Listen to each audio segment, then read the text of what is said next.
Искам нежно да те обичам и да съм влюбен.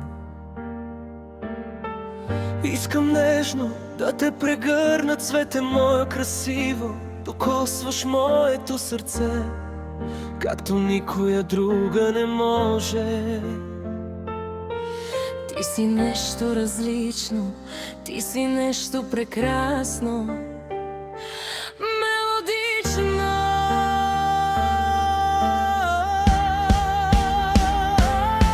Искам нежно да те прегърна, цвете мое прекрасно, безценно. Ти си моята история и моята крайност, ти си моята сила и слабост. Без теб мога да живея, но не искам повече да е така, защото мога и много нежно да те обичам, да съм в облаците пак, да те гледам като влюбен хлапак. Ти си всичко за мен, а не само мерак. Вярно е, че обичта е очакване, но това не е моята истина за любовта. Безкорисността на добрината, на красивата душа, за мен е това.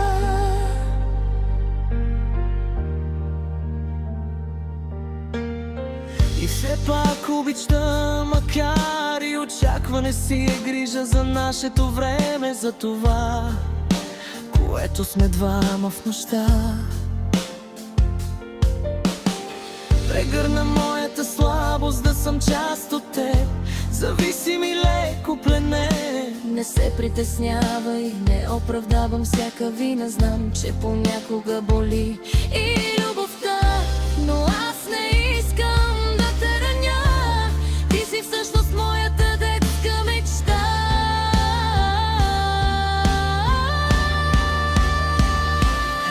Искам нежно да те прегърна, цвете мое прекрасно, безценно. Ти си моята история и моята крайност, ти си моята сила и слабост. Без теб мога да живея, но не искам повече да е така, защото мога и много нежно да те обичам, да съм в облаците пак, Да те гледам като влюбен хлапак. Ти си всичко за мен, а не само мерак. Вярно е, че обичта е очакване, но това не е моята истина за любовта.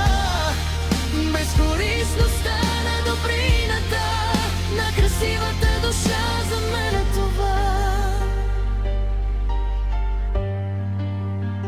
Много хора не разбират това, колко всъщност комплексна е тя. Не е за хора с слаби сърца, доста тела се вплитат само за да не ги боли от самота. Всеки търси, но дали намира, то няма гаранция и все пак, ако се откажеш от надеждата, умира и твоята душа. Защо ти повече тогава предаде същността? Има ли е изобщо отново днешно време лоялността? Трябва ли да остане ценността, че чувствата са безценността?